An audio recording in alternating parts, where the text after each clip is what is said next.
common question is, ano bang cryptocurrency scam ba yan?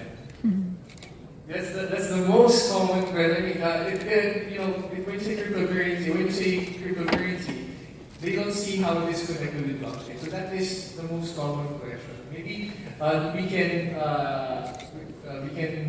answer that. Is it really a scam, or is it really a vehicle used by these people to trick our countrymen? Who wants to start? There are scams. There are scamming cryptocurrencies indeed. That's why it's very important for you to understand what this is. If, for instance, the interest is investing, we cannot prevent the market from using this technology, for instance, as an investment vehicle. So if your interest in cryptocurrency is for investing, you have to conduct your proper due diligence because there are really scam coins out there. I can say more, but I wish to allow my colleagues to give their observations first. I think it's more of a threshold for fraud. So think of it like this. If somebody puts in front of you 1,000 pesos and says to you, I need you to do something, you might say, and that something might be something illegal. You might think, okay. It's 10,000, it's different. If it's 1 million, it's different. But if they put something in front of you and they say, okay, for 1 billion pesos, will you do it? Right? Now, your line of what is moral and not what is legal and not kind of gets marred in that situation. So, when you say it's a scam, I think what it really does is because it's so easy to turn it into that. The temptation is there, and it's so easy. I'll give you an example. I can do a ICO myself. I'll give you an example of easy it is. I can go to a website. I can create a certain number of tokens. So let's say I create 4 billion tokens, and then I give a value to it. I attach a smart contract, and all of this incidentally can be done in 30 minutes. I create that. And then I go to a white paper. I say, okay, this is a concept I have, an idea. I copy the white paper. I go to freelancer.com and I pay somebody to paraphrase it. It costs not much. I paraphrase the whole thing, upload it, go to Wix, register a site over there. And I ask from a friend 10,000 pesos, which I take the 10,000 and I start marketing that. Somebody pays me, let's say 50,000. I get the 50, I might use that for marketing further. I get 500,000, I get that, I start marketing, and the ball starts rolling, and before you know it, you spend 20, 30, 40, 50. Okay. The hard part is now that you have all that money, what do you do with it when you've sold the product before you have it? And if you don't know how to deliver on it, there's no consequence to it if you walk away, and there's no regulation that protects the investor, it's just too tempting. Now, if regulation was in place, and everybody cooperated to put the line between what is fraudulent and not, and it makes it more difficult for investors to get in. Then the number of, the degree of temptation is not that much. The barriers to get in is not that easy. So there are scams because it's easy. But now that regulators are coming in, regulation is coming in, and we're starting to recognize fraudulent activity from non-fraudulent activities. We're able to put some degree of control in it. So is it a scam? If you look at the technology, it's beautiful. It's the abuse of it. It's just too attractive. And given that it's so easy to raise funds, that's what happens.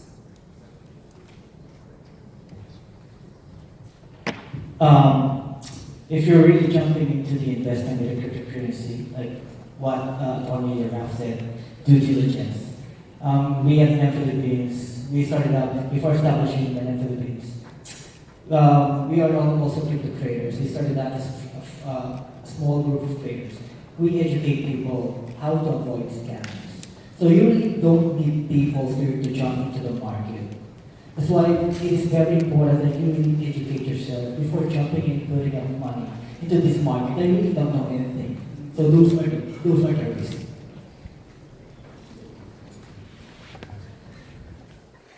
I have a story to share with you guys. Back in 2030, I did a Bitcoin thesis back in Sydney, Australia. Someone, a Filipino, chat with me. Sir, give me your Bitcoin, I'll double it up. There is a bug on the blockchain. So I was like, there is no bug on the blockchain. How can you double it up? There's no way. So it turns out that guy is a scammer.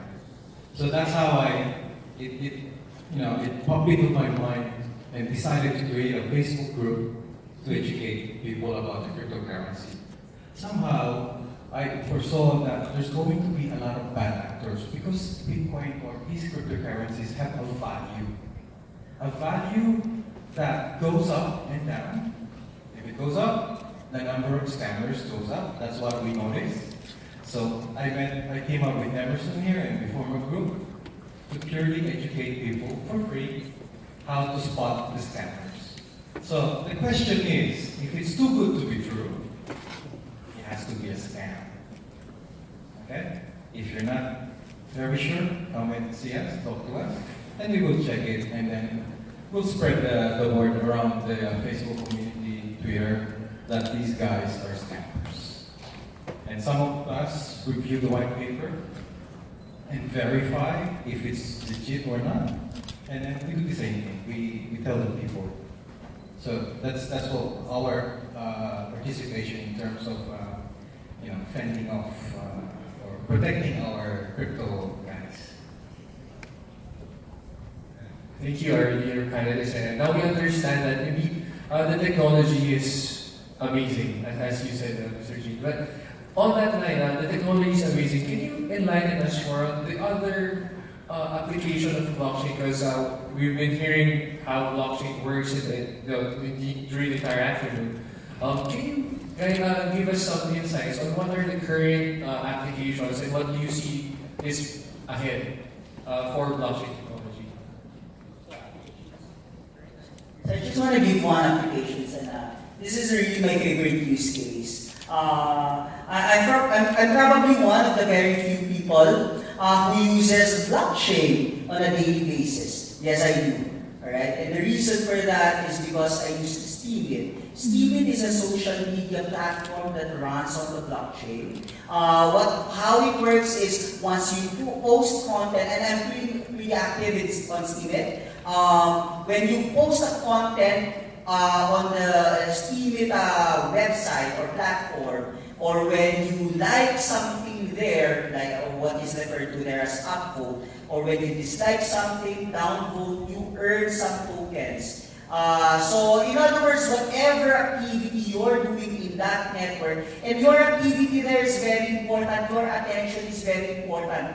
Right now we're using Facebook, right, and we use the platform for free, but we don't get anything from it. Although our attention is being monetized by Facebook, right? They earn the money through advertising, but we don't get anything apart from the free platform, from the free use of this social media network. But it's just packaging. It has been said several times already, the product actually on Facebook is not the platform, but rather us, the users, right? But in a platform, in an application such as Steemit, where when you do something in that network, your attention is there, all right? At the same time, and we Filipinos love social media, right?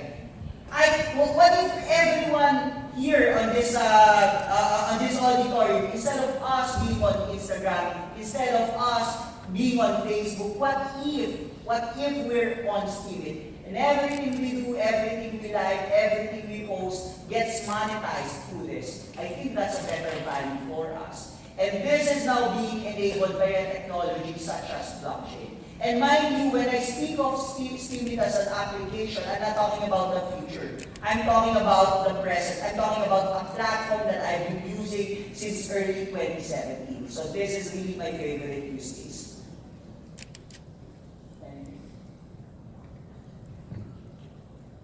Okay, since we are in the LSU, maybe I can talk about the apostille service of Nano Wallet blockchain. So this apostille notarizes document in the NEM blockchain. So if you guys are gonna apply in the future and these employers need your certificates like diplomas or certificate or transcripts. So before, these guys were able to apply and pass certificates who are fake, or these certificates are rated right now.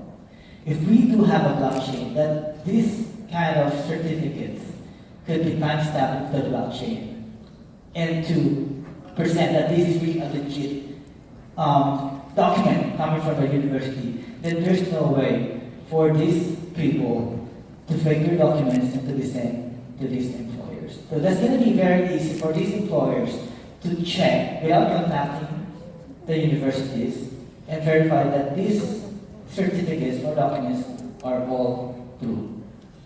Also, we have two other booths outside. C-States is a real estate platform. They're still in development. It's a real estate platform under NEM technology. It's where the buyers and sellers can go down, buy and lease, buy and sell their properties. The units can be tokenized. They also have a time sharing. Also, the Loyal Coin team, the company behind the Loyal Coin is actually Absolutely. Absolutely is the one who's managing the loyalty points for Starbucks, for Petron, for Bench, and so on. Now they have revolutionized their own system, loyalty points, and they call it Loyal Coin. So what is Loyal Coin? So Loyal Coin is actually a universal token where it could be used to any other merchants like 7-Eleven, Cebu Pacific, 50 Cycles, and so on. So what does it resolve? So traditionally on the loyalty point system 4, you as a consumer were not able to maximize those points because it has an expiration. You have to bring all of those cards, Starbucks cards, Petro cards, and so on. So with the use of the net blockchain technology, they were able to solve that very basic problem. So you as a consumer can now maximize these loyalty points by the Loyal Coin because this Loyal Coin can be used. It can be sent to anyone with the use of your wallet, mobile phone. You don't have to bring the cards anymore, just your wallet in your mobile phone. So use case, we have this nano wallet and it has a built-in voting system. So how it can be applied, say here in the Philippines. It's been working since 2014. So in this voting system, we all know it's corruption, dayaan sa vote. So it's a decentralized voting on the blockchain, NEM blockchain. So how it can be implemented here in the Philippines, you assign NEM account to each citizen. That would represent a national ID. And on voting time, whoever, senator voting or presidential voting, you can whitelist the voters. So even though this blockchain is global, you can whitelist the Filipino citizens only. So that's how powerful this use case is. I know it's just an idea, but the use case is there, ready to be used and implemented. Thank you. Maybe if I may add also, with my attendance in different conferences, we discovered that a lot of people are maximizing the use of blockchain. In many cases, not only for business, we saw that there's this one system that works on health records. They start on birth. Since birth, all the records are there, everything. Any allergies, any the blood type of the basic kind. Until that person grows up, all the records will be inputted in the chain. It's unalterable, it's permanent. So gone are the days, hopefully, when you go through different doctors and they have to do the whole thing again just to examine you. Now you can have that technology to represent your entire medical history. And also just recently, I think, some companies develop a way on how to incentivize royalties for music. So it's like a Spotify, or that every time the user accesses it, it will the royalty owner will be incentivized. This way, we will protect the intellectual property of the creator. And it will be properly compensated. So these are amongst only the few. These are a lot. I mean, as I said a while ago, the whole application of blockchain is vast.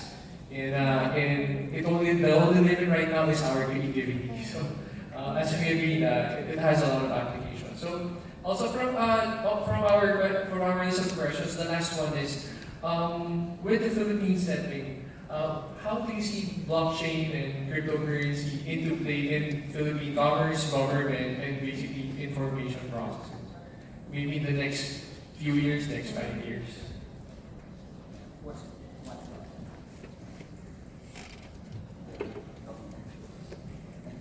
How is it going to be implemented in the Philippines? Right now, it's such an early stage. The foundation is not even there yet. Currency is not tokenized. The services that are meant to protect the interest of the investor for ICOs or security token offerings, there's no migration of tokens from the real world, current world, into the crypto or the tokenized world. Migration into that's not there yet. So, it's in super far. Abuses, I think, will still continue until the regulators come into play. I think, though, as an entrepreneur, right, and a current banker, the opportunity is now in the mess that you see. It allows you to be creative. And when you're creative in this mess, you can mold the direction. So as a graduating class that's coming out, or hell, even seriously, as students, with the internet, you can do things. You can create things. You can develop things. The wealth of this generation is bar none, second to none.